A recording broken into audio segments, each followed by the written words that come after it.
नमस्कार, मी रुशाली यादव सारंग। आता आपण पाहूयात बातम्या विस्ताराने।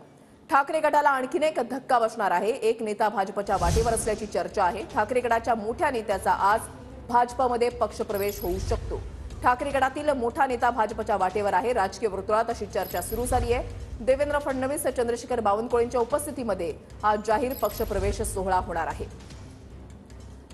तर थोड्याच वेळामध्ये ठाकरे गटाच्या मोठ्या नेत्याचा प्रवेश जो आहे तो भाजपमध्ये होऊ शकतो अशी माहिती मिळतेय।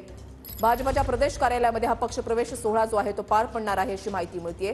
अनेक नावं चर्चेत आहेत, मात्र तो नेता कोण हे नाव अजूनही समोर आलेलं नाही।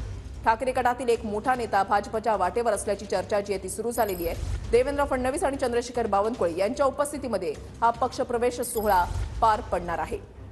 भाजपच्या प्रदेश कार्यालयामधली ही दृश्य आपण पाहताय आणि याच ठिकाणी काही वेळातच पक्षप्रवेश सोहळा जो आहे तो होणार आहे। महत्त्वाची आणि मोठी बातमी आपण पाहताय। ठाकरे गटामधला एक मोठा नेता जो आहे तो आज भाजपमध्ये प्रवेश करू शकतो। 8 ते 10 दिवसांमध्ये आणखीनही मोठे पक्षप्रवेश होतील असा दावा भाजपच्या नेत्यांकडून सातत्याने केला जातोय। मुनगंटीवार गिरीश महाजन यांचं हे वक्तव्य आहे की 8 ते 10 दिवसांमध्ये आणखीन मोठे नेते जे आहेत ते भाजपमध्ये येतील। विनायक डावरू आमचे प्रतिनिधी आमच्या सोबत आहेत, अधिक माहिती जाणून घेणार आहोत। विनायक, 10:30 ची वेळ होती, किती वाजता पक्षप्रवेश सोहळ्याला सुरुवात होणार आहे, काय अधिक माहिती मिळतेय?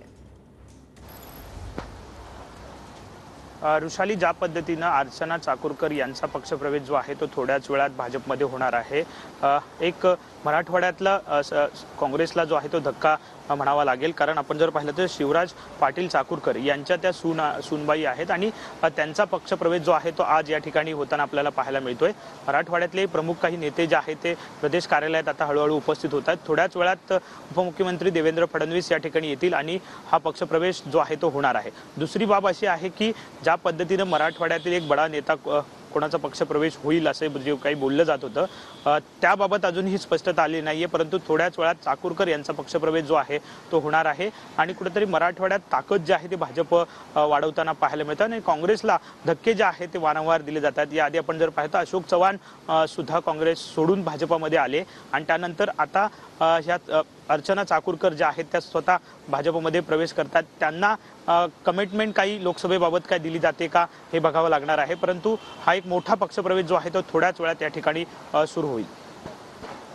नक्कीच धन्यवाद विनायक दिलेल्या सविस्तर माहितीसाठी। तर थोड्याच वेळामध्ये मोठ्या नेत्याचा भाजपमध्ये पक्षप्रवेश होणार आहे अशी चर्चा जी आहे ती सुरू झालेली आहे। अर्चना चाकूरकर यांचा आज भाजपमध्ये पक्षप्रवेश होतोय। अर्चना चाकूरकर या माजी केंद्रीय गृहमंत्री शिवराज चाकूरकर यांच्या सून 5 वर्षांपूर्वी सुद्धा त्या भाजपमध्ये येण्यासाठी इच्छुक होत्या, मात्र काही कारणांमुळे त्यांचा भाजपमध्ये प्रवेश झाला नाही। मराठवाड्यामधलं एक मोठं नेतृत्व म्हणून चाकूरकर यांच्याकडे पाहिलं जातं आणि त्यांच्या सूनबाई अर्चना चाकूरकर ज्या आहेत त्या त्यांचा आज भाजपमध्ये प्रवेश होणार आहे आणि काही वेळातच हा पक्षप्रवेश सोहळा जो आहे तो सुरू होईल। तर प्रदेश कार्यालयामध्ये आता भाजपचे नेते जे आहेत ते यायला सुरुवात झालेली आहे। हे दृश्य आपण पाहताय आणि काही वेळातच पक्षप्रवेश सोहळ्याला सुरुवात होणार आहे।